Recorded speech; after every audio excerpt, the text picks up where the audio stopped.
Vida e Saúde já de volta, é bom estar na sua companhia, espero que você esteja aproveitando toda essa semana e eu espero que você mexa-se, aproveite esse movimento que está acontecendo em toda a América do Sul e faça alguma coisa aí na sua comunidade, na sua igreja, onde você mora, para se mexer e para fazer a coisa acontecer.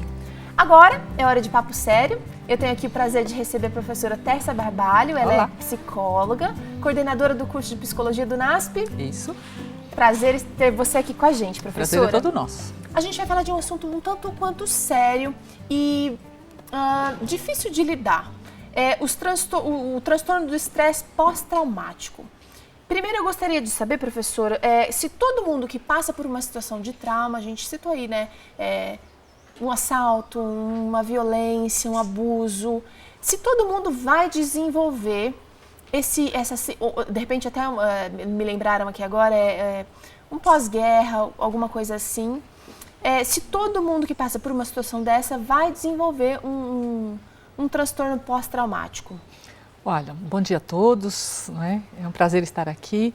Na verdade, o transtorno do estresse pós-traumático, como o nome já diz, faz parte de uma gama que está dentro do grupo das ansiedades, não é? Então, elementos estressores nós encontramos a toda hora, a todo momento. Então, muita coisa hoje na vida moderna estressa as pessoas, estressa a criança, estressa o adolescente, o adulto, não é? Mas existem alguns eventos que são mais traumáticos, não é? Como você mesma mencionou, alguns eventos que só pela própria natureza desses eventos, eles já assustam, já amedrontam, já deixam a pessoa um pouco mais insegura, não é? Mas nem todo mundo pode desenvolver o que é chamado de estresse pós-traumático, que tem toda uma categoria, tem toda uma natureza bem específica. Nem todas as pessoas. As crianças e as pessoas idosas são mais predispostas.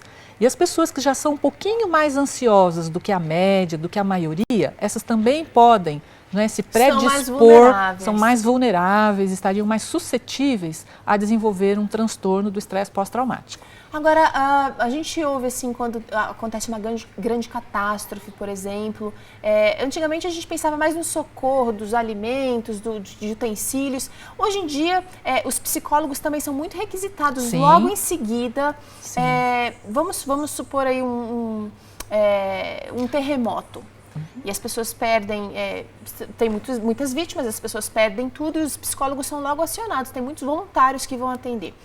Esse atendimento, ele precisa acontecer imediatamente ao ocorrido, ao fator de estresse, né, ao trauma, ou precisa dar um tempo para a pessoa digerir, para daí você começar a fazer um tratamento? Você tocou num ponto interessante. Quando o fator estressor está ali presente, ou enquanto você está lidando com a catástrofe, por exemplo, o suporte psicológico, emocional para todos os envolvidos é importante. Não só para com as vítimas, mas às vezes para quem presenciou o fato. Sim. Não é? Então, muitas vezes, o suporte psicológico ele é importante também para os socorristas.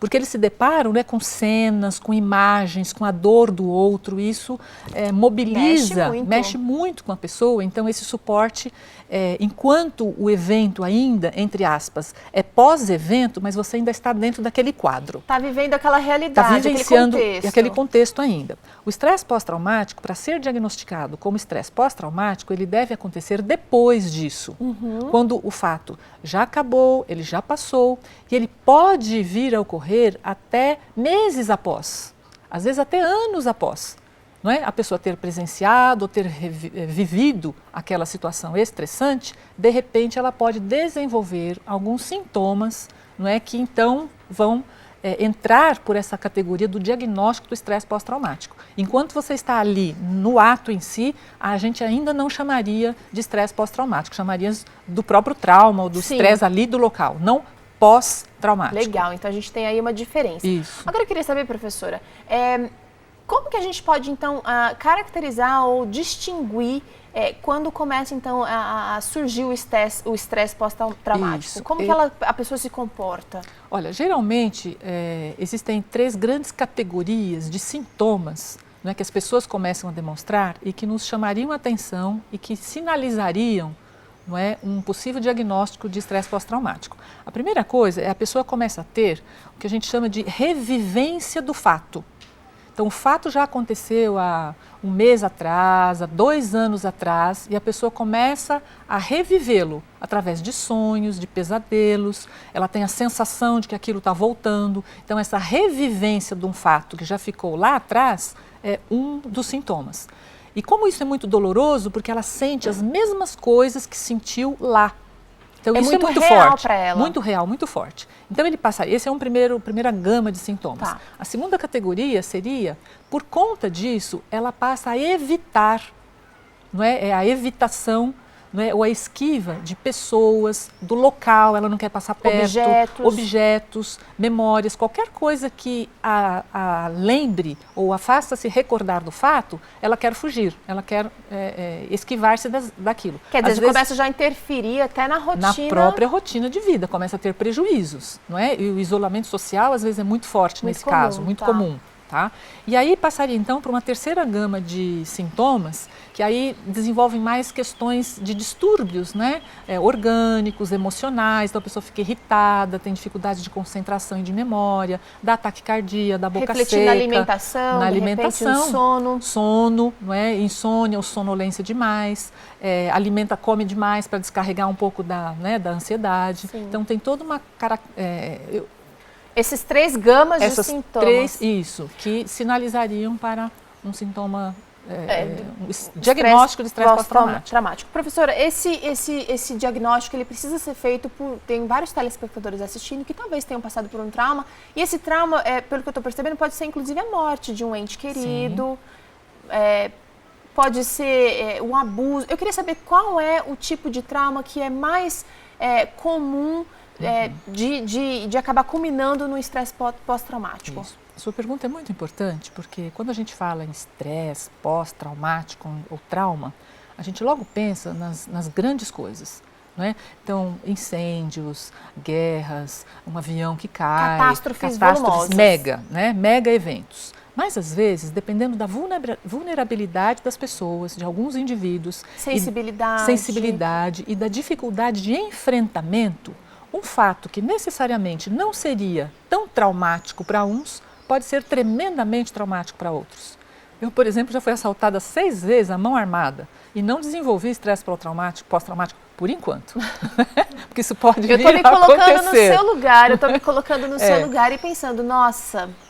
Para outras pessoas, por exemplo, se roubam a carteira dela, ela já pode desenvolver, entendeu, estresse pós-traumático. Então tem a ver com o fato em si, né, com o elemento estressor, com o agente estressor, não é, que por si só pode gerar essa insegurança, esse medo, essa ansiedade, mas também tem a ver com as características do receptor. Da vítima, né? Isso, olha, professora, como é que a gente consegue lidar quem está ao redor? Porque, olha, é muito complicado, na verdade. Você está falando como profissional e você entende o grau de sensibilidade de uma maneira diferente de uma pessoa que não tem essa preparo profissional. Tá. Como é que os familiares, os amigos podem ajudar essa pessoa que está passando por uma crise de estresse pós-traumático? Olha, é muito importante o diagnóstico e a busca da ajuda profissional, até profissional, porque geralmente se avalia o grau de prejuízo que esse indivíduo vá angariando ou que ele vai sofrendo. O próprio sofrimento dele já é um prejuízo muito grande. Não é? Então, a primeira coisa é detectar, houve realmente um fato estressor? Né? Houve um fato traumático, por exemplo? Esse fato foi significativo para essa pessoa? Ela apresenta esses 3 itens, né, os grandes grupos de sintoma, só rememorando a revivência dos fatos, a esquiva, né, social e até do local ou dos assuntos, e ela tem distúrbios psicológicos e às vezes até fisiológicos em função daquilo. Tá. Então, às vezes, os familiares ou as pessoas mais próximas, elas percebem primeiramente isso antes mesmo que a vítima, antes mesmo que a pessoa. Então, até orientá-la a procurar um profissional. Mas às vezes percebem, mas não compreendem e muitas vezes acham que é bobeira, que é frescura, que a pessoa não está sendo forte o suficiente, que é sinal de fraqueza. E não necessariamente. Como que isso pode ser revertido? Porque isso vai acabar piorando o quadro, a pessoa vai se sentir mais sozinha ainda. Com certeza. Então, é o respeito para o sentimento dos outros, né? Isso é a empatia, não é? Que a gente precisa respeitar o que às vezes pode ser constrangedor e temeroso para mim, mas pode não ser para o outro. E algumas coisas podem ser feitas, não é? Em casa, não é? Como, enquanto não se busca esse profissional, mas isso não limita ou não impede, né, ou não exclui a busca do profissional. Sim. Às vezes até medicação é necessária, né, dependendo do grau de ansiedade que a pessoa desenvolveu, até uma medicação é necessária. Então, por exemplo, já que esse transtorno faz parte do transtorno de ansiedade, então buscar coisas que diminuam o grau de ansiedade da pessoa. Então, exercício físico é importante, exercício de respiração. Por incrível que pareça, né, exercícios de respiração ajudam bastante, né, que ampliam, isso que acalma, que serenam a pessoa. Contemplar a natureza é muito importante, mas volto a repetir, isso não exclui a busca dos profissionais. Isso é um paliativo, na verdade é um auxílio, não é o tratamento em si. Isso, seria um colaborador da melhora para essa pessoa.